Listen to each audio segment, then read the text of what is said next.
The people of Alabama vote today in one of the most closely watched special elections in U.S. history. Both Senate candidates, Republican Roy Moore and Democrat Doug Jones, held rallies last night to try and boost support and try and convince some undecided voters. Now, Alabama has not elected a Democratic senator in 25 years. This latest polling shows rather this race is very much in the air and will go right down to the wire. A Fox News survey suggests that Jones has a 10-point lead. But an Emerson poll has Moore ahead by 9 points. Turnout will likely determine the winner of this race. Manuel Bojorquez is in Dothan, Alabama, where Moore held his last campaign rally. Manuel, good morning. Good morning. Both Moore and Jones stumped last night with a number of politicians and entertainers, even athletes. It was a last-minute push to energize voters in a contest for a Senate seat that is very much in play. And we're not going to stand by and let other people from out of state and money from California control this election.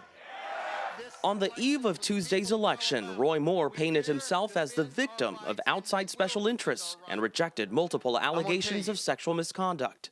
If you don't believe in my character, don't vote for me. Moore's wife, Kayla, defended her husband against allegations of sexism, racism, and anti-Semitism, which she blamed the media for spreading. Also, I just want to set the record straight while they're here.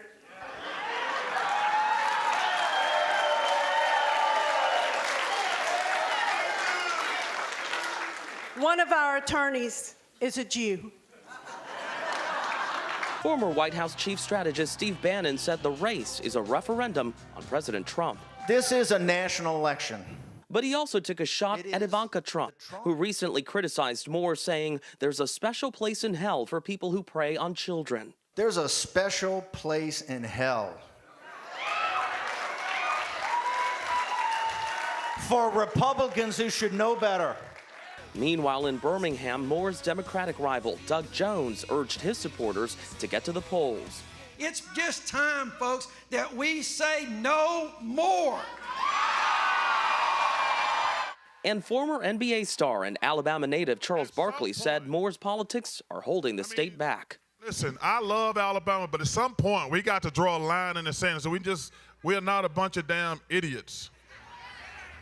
In a rather unusual moment at Roy Moore's rally last night, his friend Bill Sailing recalled a story from the time they both served in Vietnam. Sailing told the crowd that during their tour, he and Moore were unknowingly taken to a brothel with very young girls.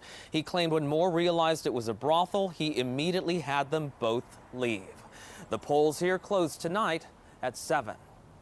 Manuel, thank you. I mean, you can't make it up sometimes, the comments that were made in this. A very unusual story to share at this time under these circumstances. I would agree. Regardless of the point you're making. John, let me ask you, because we have those two conflicting polls. What do you make of that? And the other thing that's interesting to me is there's been no early voting, so today really matters. It really matters. I think what you say about the polls is that if we had tea in one of these cups and we looked at the leaves, we might be able to get a better sense of what's happening than looking at the polls.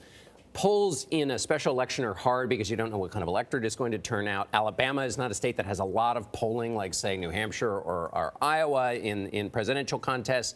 And then you have the radioactivity of this race and the fact that if you're polling on the phone to a Republican, they may not want to admit they're a Roy Moore voter. So we really don't know. And thank goodness it's election day so we can actually get a result and stop having to guess. So. And of course, we must say it all comes down to turnout, which is like saying water is wet. Yes. Yeah. And we will have the results here tomorrow morning. Yes, we will.